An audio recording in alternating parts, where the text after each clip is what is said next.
जय Shri Radhe friends, welcome back to my channel. आज का मेरा टॉपिक है हम कौन से भगवान की पूजा करें।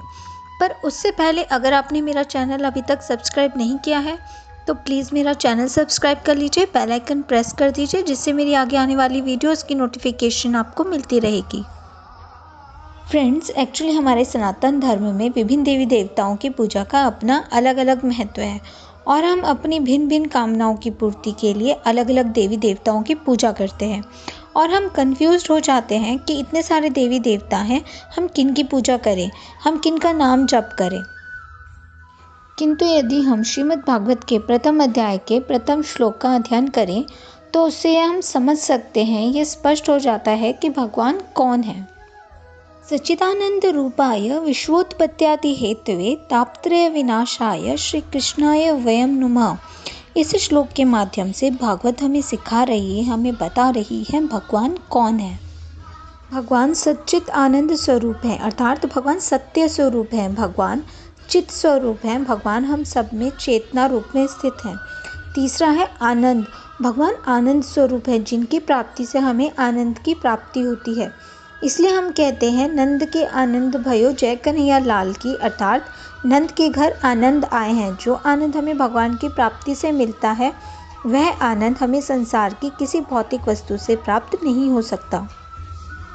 विश्वोत्पत्त्यादि हेतु, जो विश्व की उत्पत्ति, स्थिति और विनाश के कारण है। तापत्रय विनाशाय, अर्थात आध्यात्मिक, आदि दैविक और आदि भौतिक तीनों प्रकार के तापों का नाश करने वाले हैं। इस संसार में जीवधारियों को तीन प्रकार से कष्ट होते हैं जिन्हें त्रिविध ताप कहा जाता है। ये हैं आध्यात्मिक, आदि भौतिक या आदि दैविक। सामान्यतः इन्हें दैहिक, भौतिक या दैविक ताप के नाम से भी जाना जाता है। इस शरीर को स्वतः अपने ही कारणों से जो कष्ट होता है उसे दैहिक ताप कहा जाता है। इसे आध्यात्मिक ताप भी कहते हैं क्योंकि इसमें आत्मा या अपने को अविद्या, अज्ञान, राग, द्वेष, मूर्खता, बीमारी आदि से मन और शरीर को कष्ट होता है।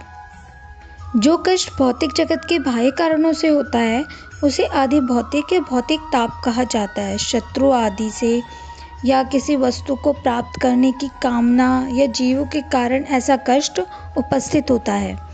जो कष्ट दैविक कारणों से उत्पन्न होता है उसे आदि दैविक या दैविक ताप कहा जाता है, जैसे अत्यधिक गर्मी, सूखा पड़ जाना, भूकंप, अतिवृष्टि आदि अनेक कारणों से होने वाले कष्ट, इन्हें आदि दैविक या दैविक ताप कहा जाता है।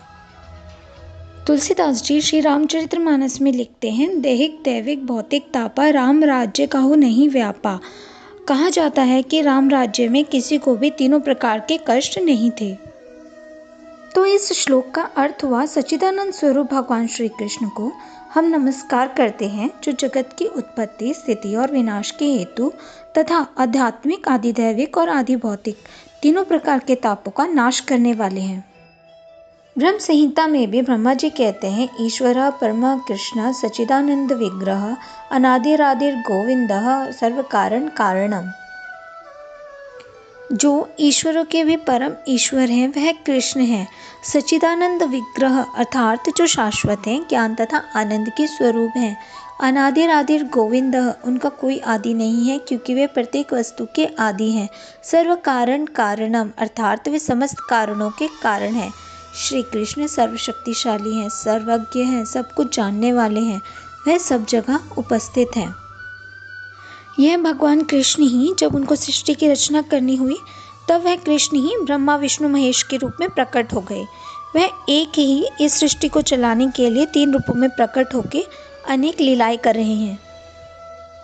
वह भगवान श्री कृष्ण ही सृष्टि की रचना के समय ब्रह्मा के रूप में प्रकट हो जाते हैं।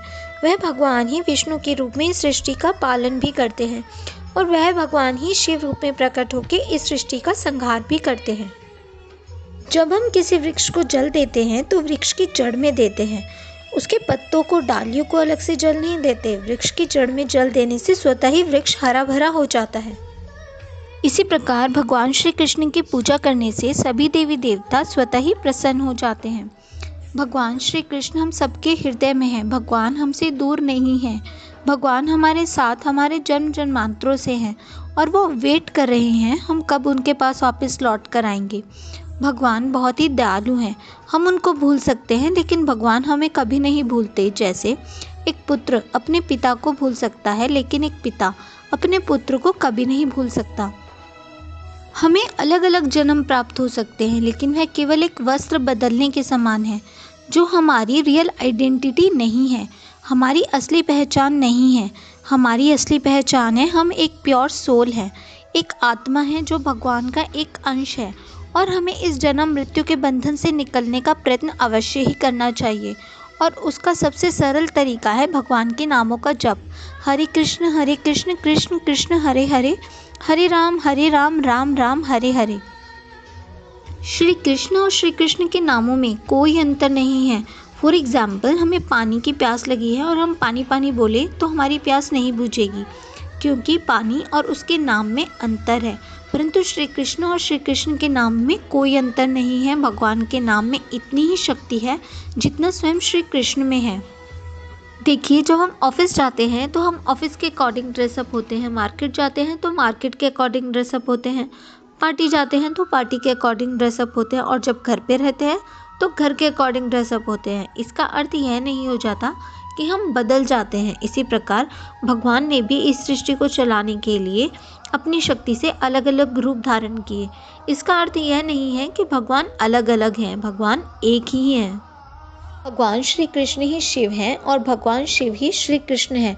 अगर आपकी माता में अधिक श्रद्धा है तो माता भी श्री कृष्ण ही है। माता काली का एक नाम कृष्णा भी है। तो सब में अपने इष्ट के ही दर्शन करने चाहिए। भगवान श्री कृष्ण या राम उनका माधुर्य स्वरूप है, जहाँ भगवान श्री कृष्ण की प्रेम से सेवा की जाती है। सेवा का अधिक महत्व है। यहाँ आप भगवान को अपना पुत्र मानकर साख्य भाव से, दास्य भाव से या कांता भाव से या सखे भाव से उनकी प्रेम पूर्वक सेवा कर सकते हो। या प्रेम भाव से की गई सेवा का अधिक महत्व है।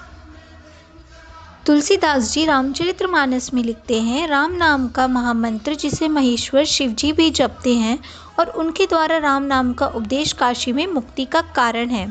स्वयं माता पार्वती भी सदा भगवान शिव जी के साथ राम नाम का जाप करती रहती हैं। गीता में भगवान कृष्ण स्वयं कह रहे हैं, मैं ही परम ईश्वर हूँ।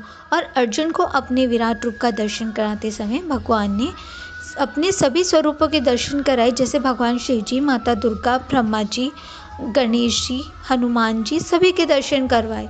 तो इसलिए ईश्वर तो एक ही हैं, बस हमारे भाव अलग अलग हो सकते हैं। आई होप आज की मेरी वीडियो आपको पसंद आई होगी, आपके लिए हेल्पफुल होगी।